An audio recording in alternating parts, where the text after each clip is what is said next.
So hello everyone, it's great to be here. I will say I am a long-time follower, but first-time attendee, and this event has been truly outstanding, so kudos to all of you and the Media Post team for the great content and good times. Shout out to Table 5 for dinner last night, that was awesome. So we're approaching the end of 2022. Diners have thankfully returned to restaurants en masse, but they're behaving differently, right? And so it's these behaviors that are sort of, reshaping the industry. They're rewriting the rules of what it takes to maintain relevance and revenue for the long term. And so the industry is really acting a bit like a chameleon, as you all probably know better than we do, but constantly changing to kind of meet the needs of your consumers, your diners, and so on. So during our quick discussion today, we're going to glean insights from Waze first-party navigation trends. We're going to look at some industry data, and we're going to pair that as well with a recent survey that we conducted of restaurant marketing and agency leaders, to really see how your peers are kind of prioritizing their marketing strategies. And so we've distilled our insights into distilled our findings into 4 opportunities to really help kind of drive restaurant visitation. So. The first one, nurturing profitable relationships. Secondly, optimizing opportunities for more in-person visitation. Improving the in-person experience to increase revenue. And meeting consumers at their moment of need. So before I jump in, though, I want to give you a quick introduction. So my name is Mike Wilson. I am the North American sales leader for Waze. I am based in Toronto, and I think I might be the only Canadian here, but... oh, awesome. All right. Yeah, that was great. I've been in the company for 8 years. I don't know if that's something to brag about or I'm overstaying my welcome, but either way, it's a fantastic experience. So very happy here. I want to make sure I provide a proper introduction. Hopefully you've all heard of Waze, either as a marketer, as we work with many of the brands in this room, or as a user.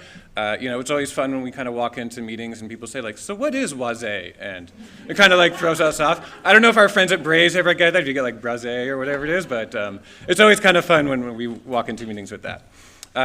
So if you're not familiar with Waze, it's the world's most powerful crowdsourced navigation app. We have 140 million monthly active users.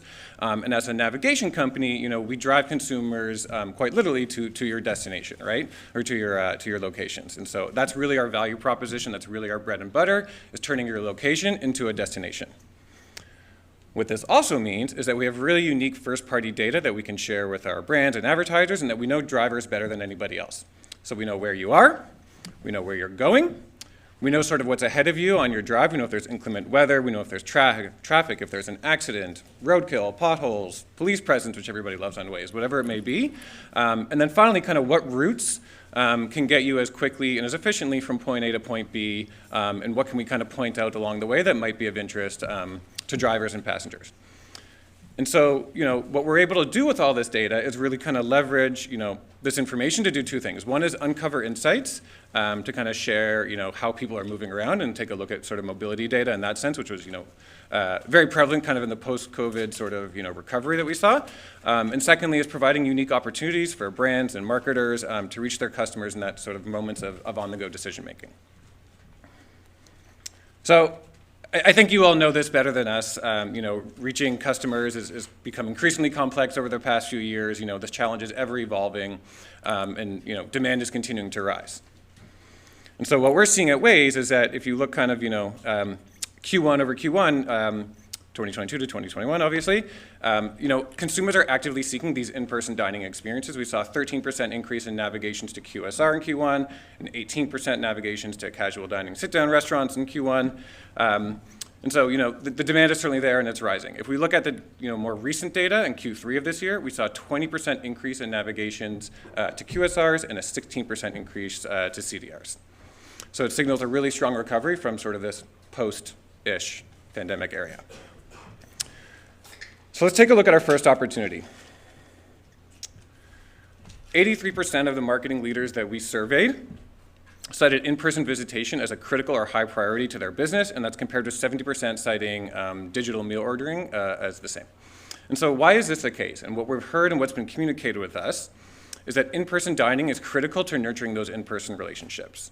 What we're seeing is it's the kind of relationships, I guess, that get customers to come back time and time again, to bring their friends, to increase visitation, increase average order value, and sort of, steal that share of stomach, which I stole from Aaron, which I love that term yesterday, wherever you are, if you're in the room. Now, With this kind of increased demand also sort of demands the increased attention to the customer experience. And this kind of brings up this idea, or this issue, I guess, of experience control. So when consumers have a poor delivery experience, and as CTM kind of addressed yesterday, they tend to blame the restaurant, not necessarily the delivery service. And at the same time, you have delivery app fees that are eating into your bottom line.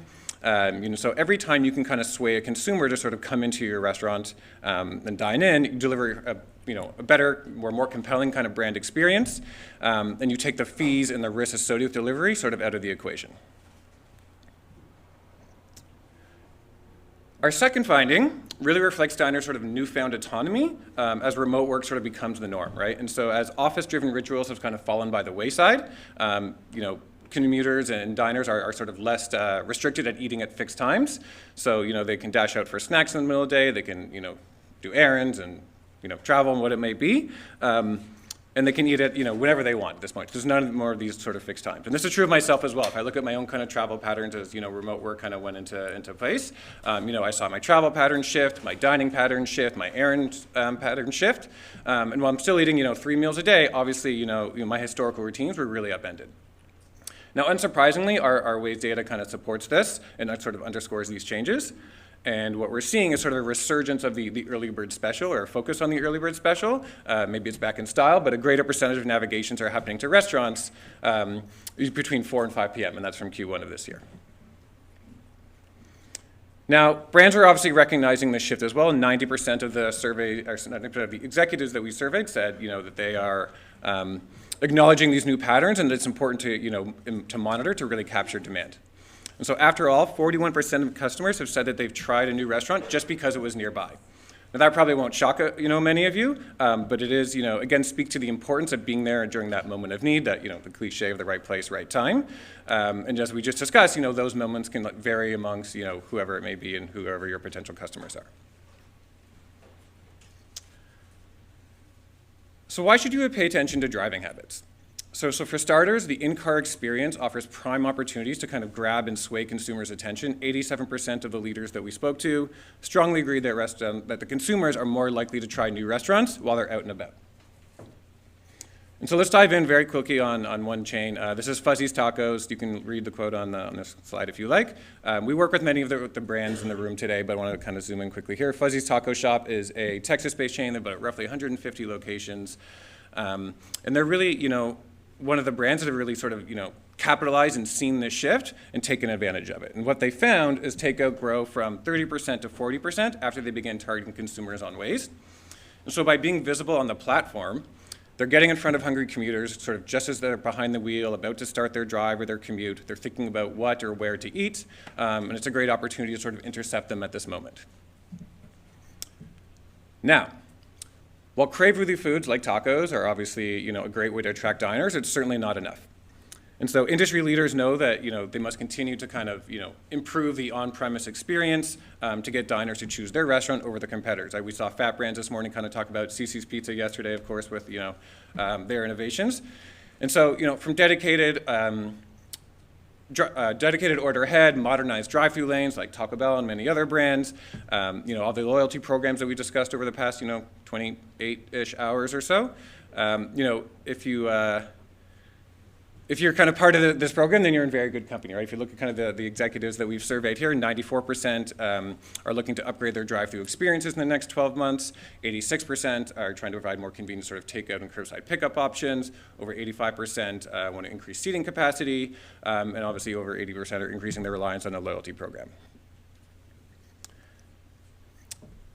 So, one of the most important learnings from the survey was really just, that the convenience and the safety of drive-thrus has consumers kind of craving more than ever before.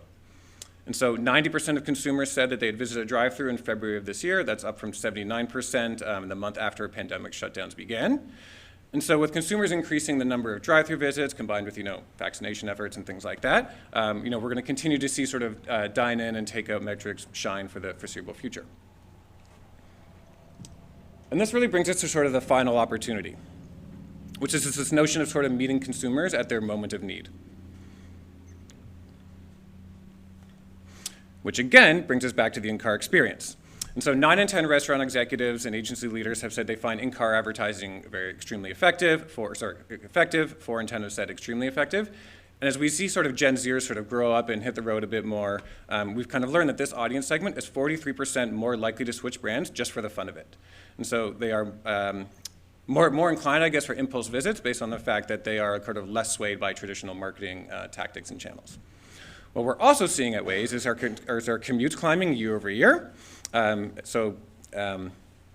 Getting in front of consumers kind of while they're sort of readjusting to these routines is extremely important, could be crucial for restaurants who are trying to sort of grab that incremental share of morning, lunch, and evening navigations. 74% of people who were working remotely during COVID have now returned to the office in some form of capacity, or some sort of capacity. What we're seeing now is that 25% are stopping for lunch while commuting, 39% are stopping for breakfast or coffee in the morning, and almost 20% are stopping for dinner or the 4 to 5 p.m. early bird special on their way home from work. If you kind of combine that with the fact that 41% of Wazers spend greater than $50 in the past 30 days on fast food, over 87% have visited a restaurant or in that same time frame, being there in that moment of need, that crucial decision-making moment, is more important than ever. So, what can we do with all of this information? So I kind of talked about these 4 key drivers: nurturing profitable relationships, optimizing opportunities for more in-person visitation, improving the in-person on-premise experience, and meeting consumers at their moment of need. I think you guys, again, know a bit better than us, and what you're doing is great, but by aligning your marketing objectives with consumer behaviors, you give your team, you give your brand, a far greater chance of success, far greater rapport with your diners, and hopefully, you can outperform competitors who are not. So thank you very much. Enjoy your afternoon. Enjoy lunch.